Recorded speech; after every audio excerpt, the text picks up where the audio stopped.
विमल बहुत परेशान था। उसे समझ में नहीं आ रहा था कि वो इस परिस्थिति से कैसे निपटे। वो अपनी माँ को बहुत चाहता था, किंतु उसकी पत्नी और बच्चे उसकी माँ से बहुत दूर भागते थे, क्योंकि उसकी माँ की एक आंख नहीं थी, साथ ही उसकी कमर भी 90 अंश पर झुकी थी। वैसे वह अपना काम सब खुद कर लेती है, किंतु फिर भी वो उसकी पत्नी और बच्चों के लिए हमेशा खटकती है। दादी, आप ऊपर के कमरे में जाओ, मेरे दोस्त आ रहे हैं, विमल के बेटे अखिल ने बड़े बेरुखी से कहा। पर बेटा, मैं तो यहाँ बहुत दूर बैठी हूँ, विमल की माँ ने बहुत प्यार से कहा। नहीं, आप उनके सामने मत रहो, वो मुझे चिढ़ाते हैं, अखिल ने जोर से डांटते हुए कहा। क्या हुआ अखिल, क्यों चिल्ला रहे हो? विमल की पत्नी कामनी ने किचन से ही आवाज लगाई।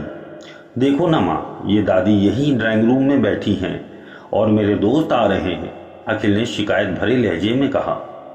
माँ जी, आप ऊपर चली जाओ, क्यों हम लोगों को लजवाती हो? कामनी ने बेटे का पक्ष लेते हुए कहा।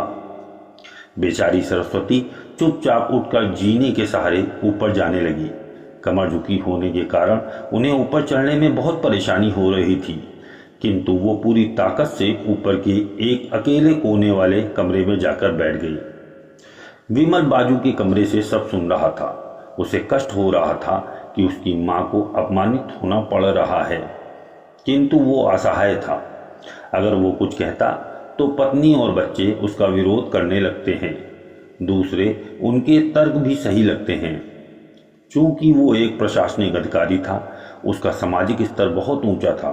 उसकी ससुराल भी एक उच्च घराने में थी, अतः वह चुपचाप इस तरह हर दिन अपनी माँ को अपमानित होते देखता रहता था। रात को विमल की पत्नी ने कहा, देखो जी, अब कुछ करो। कल कलेक्टर साहब की पत्नी आई थी। माँ जी अपनी देशी धुनधारा में उनसे मिली। मुझे बहुत शर्म आ रही थी, बताते हुए कि ये मेरी सास है। मैंने कह दिया कि दूर की रिश्तेदार है, इलाज कराने आई है। विमल को रोना आ गया, किंतु फिर भी वह चुप रहा। उसे समझ में नहीं आ रहा था कि वो क्या करे। अपने बेटे की मनोस्थिति को सरस्वती अच्छी तरह से जानती थी और बेटे को कोई कष्ट ना हो, इसलिए वो हर बात को चुपचाप सह लेती थी। विमल बहुत उदास रहने लगा। एक तरफ परिवार और सामाजिक स्तर पर जीने की प्रतिबद्धता थी, तो दूसरी ओर माँ। आखिर माँ से अपने बेटे की यह हालत नहीं देखी गई। एक दिन उसने अपने बेटे से कहा, विमल, बहुत दिन हो गए हैं, मैं अपने गांव जाना चाहती हूँ, मुझे वहां पहुंचा दो, मेरा यहाँ मन नहीं लग रहा। किंतु माँ, वहां तो कोई नहीं है, तुम्हारी देखभाल कौन करेगा? विमल ने बड़े आश्चर्य से पूछा। अरे, सब गांव वाले तो हैं, और वो तुम्हारे मामा जी तो उसी गांव में रहते हैं, और फिर हम सारी व्यवस्थाएं कराएंगे ना। कामनी को तो जैसे मन की मुराद मिल गई हो।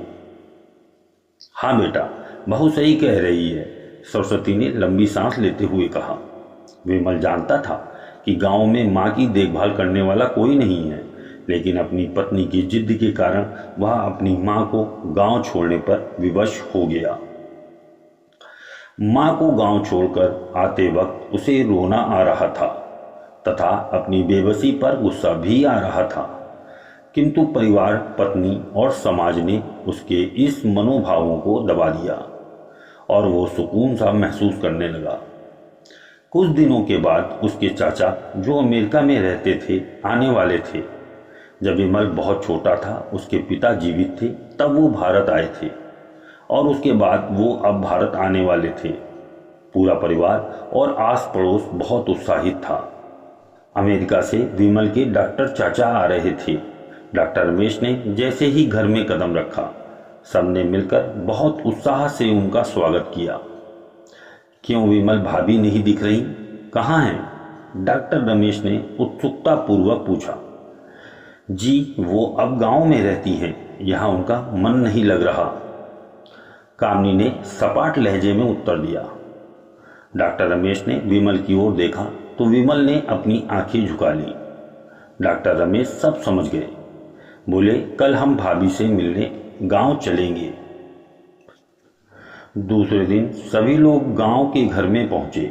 देखा कि सरस्वती को बहुत तेज बुखार है और वो पलंग पर असहाय पड़ी है। डॉक्टर रमेश दौड़कर सरस्वती जी के पास गए। उनके पैर छूकर रोने लगे। सरस्वती की ये हालत उनकी कल्पना से परे थी। वह बेटा विमल, तूने तो नाम उजागर कर दिया। अपनी माँ की ये हालत देखकर तुझे तो शर्म भी नहीं आ रही होगी। डॉक्टर रमेश ने विमल को लगभग डांटते हुए कहा। नहीं देवर जी, विमल का कोई दोष नहीं है, मैं खुद गांव आई थी। सरस्वती ने अपने बेटे का बचाव किया। मुझे सब पता चल गया भाभी, आप चुप रहो। क्यों बहू, तुम्हें अपनी सास की कुरूपता पसंद नहीं है? समाज में तुम्हें नीचा देखना पड़ता है ना? डॉक्टर रमेश ने कामनी की ओर व्यंग्य से देखा। कामनी निरुत्तर होकर विमल को देखने लगी। आज तुम जिस सामाजिक स्तर पर हो वो इन्हीं की संघर्षों की देन है। और बेटा विमल, तुम्हें शायद मालूम न हो कि बचपन में जब तुम 1 साल के थे तब छत से नीचे गिरने के कारण तुम्हारी एक आंख फूट गई थी और तुम्हारी रीढ़ की हड्डी में भी समस्या थी। तब तुम्हारी इस कुरूप माँ ने अपनी एक आंख और अपना बोन मैरो तुम्हें देकर इतना सुंदर स्वरूप दिया था। कामनी बेटा, इतने सालों तक संघर्ष करके बेटे को प्रशासनिक अधिकारी बनाने वाली इस संघर्षशील औरत की तुम लोगों ने यह दशा कर दी। तुम्हें ईश्वर कभी माफ नहीं करेगा। डॉक्टर रमेश की आंखों से अश्रुधारा बह रही थी। अब भाभी, आप मेरे साथ अमेरिका जाएंगी, यहाँ इन स्वार्थी लोगों के बीच नहीं रहेंगी। डॉक्टर रमेश ने सरस्वती से कहा। विमल को तो काटो तो खून नहीं था। डॉक्टर रमेश जो उसके चाचा थे, उन्होंने जो राज बताया उसके बाद तो विमल को यही लग रहा था कि उससे ज़्यादा पापी इंसान इस दुनिया में कोई और है ही नहीं। वह दौड़ता गया और माँ सरस्वती के कदमों से लिपट गया। माँ, मेरा अपराध अक्षम्य है। मैं जानबूझकर चुप्पी साधे रहा, आपका अपमान करवाता रहा। अब सिर्फ आप ही उस घर में मेरे साथ रहेंगी और कोई नहीं। विमल ने आग्नेय दृष्टि से अपनी पत्नी और बच्चों को देखा। कामिनी को भी बहुत पश्चाताप हो रहा था, किंतु उसकी हिम्मत नहीं हो रही थी कि वो सरस्वती से आंख मिलाए। सरस्वती ने कामिनी की मनोस्थिति को समझकर उसको पुचकारते हुए अपने पास बुलाया और विमल को डांटते हुए कहा, खबरदार, जो मेरी बहू को मुझसे अलग करने की कोशिश की तो तुझे ही घर से बाहर निकाल दूंगी। कामनी और बच्चों ने सरस्वती के पैर पकड़ते हुए अपने व्यवहार पर माफी मांगी और माँ के हृदय ने सबको माफ कर दिया।